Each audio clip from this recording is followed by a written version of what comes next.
Good afternoon, everyone. Good afternoon. First of all, I want to thank Courtney Nicolato and United Way for hosting us here today. I hope you'll give them a round of applause for the work that they do every day, day in and day out.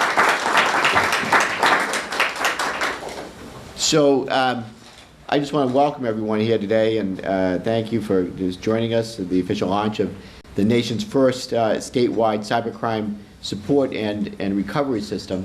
I'm honored to be teaming up with a great organization that does important work both here at United Way, but also the cybercrime network that tries to be a resource. It really is an important resource for people dealing with cyber-related crime events or compromised personal and private information. We all know what an extraordinary benefit the internet has been, how it's changed the world and how we communicate, interact, do our banking or buy things online, use for commerce. I think most everybody uses it in some form or another day in and day out. But unfortunately, the internet was never built with security in mind, and so it wasn't. It didn't have security baked in, and since it was this free and open architecture that was first created, and that was the basis of how the internet was founded.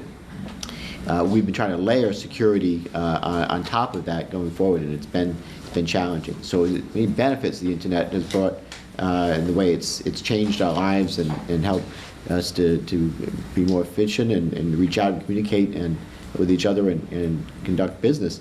It's also come with vulnerabilities that bad actors have exploited in a significant way, and very often people don't know where to turn when they encounter a problem, when they've had their information compromised, when their bank accounts have been hacked, and so that's really can add to the stress and the fear of what to do once you've been compromised, when you've been affected. And we're trying now to answer that question, provide a resource, a tool for people that if they have a problem, the information's been compromised, they can pick up the phone, dial 211, and someone at the other end will be trained to triage what to do next, where to send that call, whether it's to law enforcement or other resources that might be available to help people. We have a great lineup of speakers today. I'll remind all of our speakers that they're going to introduce the next one after they speak. But I want to begin just by acknowledging some great partners in government who are here today, and also people in the audience. Some will be speaking and others not. But you'll be hearing from our Secretary of State, Nellie Gorbea, in just a few minutes. Secretary Gorbea, please give a round of applause to our Secretary. New Attorney General and former U.S. Attorney Peter Nerona. Peter, thank you for being here. I also want to acknowledge our new U.S. Attorney Aaron Weissman. Thank you for being here. And congratulations on your new position, and thank you for being here. Along with Commissioner Steve Parry, who's joining us in the back, former State Police. Also, Special Agent in Charge, Steve Marks, is joining us today from the U.S. Secret Service. I should have said that. And you'll also be hearing from Colonel Jim Manny, our new Colonel of State Police. And of course, you'll be hearing from Kristen Judge with the Cybercrime Support Network in just a few minutes. And I thank Kristen, over here. Kristen is really the star of the show today, since it's her organization that we're partnering with. And so, Kristen, thank you for the work you're doing around the country. So, please. And then I mentioned already Courtney Nicolato of the United Way of Rhode Island, and Tori Murray Gomes of the Blackstone Valley Advocacy Center, and appreciate the work that they're doing on a day-to-day basis, helping connect people with services and other problems that they have on the human services side. So thank you for the work that you do.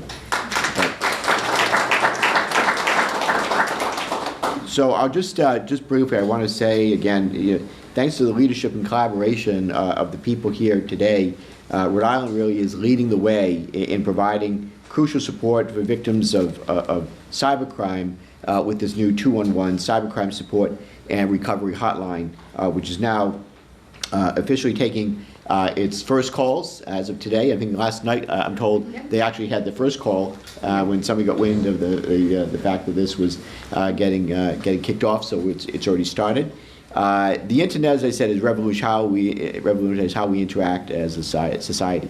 It allows us to bank online, connect with friends around the world, access vast amounts of information at a keystroke. However, it can also make it easier for criminals or other bad actors to access our information and make it possible for criminals half a world away to target us, even right here in Rhode Island. So cybercrime is becoming more and more pervasive as people are often at a loss when they're locked out of their personal data by ransomware, or when they are targets of theft, fraud, or exploitation through their devices. They don't know where to turn very often or whom to contact for assistance, and that all changes today. Now, Rhode Islanders can call 211 to report these crimes and find the necessary support services that are available. This means that if you are a victim of cyber stalking, or if you've had your identity stolen, you can now connect with a trained operator who can provide you with the information and the assistance that you need to resolve your problem. I'm thrilled that our state is leading the way in this effort, and this is the first statewide system being put in place, and I know that there are other states that are actually looking to do something similar, and hopefully they will have their systems eventually kick off and get off the ground, and I know that Kristen will talk a little bit about that, I'm sure. But again, I'm really grateful to Kristen Judge and the Cybercrime Support Network. We've worked with Rhode Island to be the first state in the country to roll out this program for Rhode Islanders.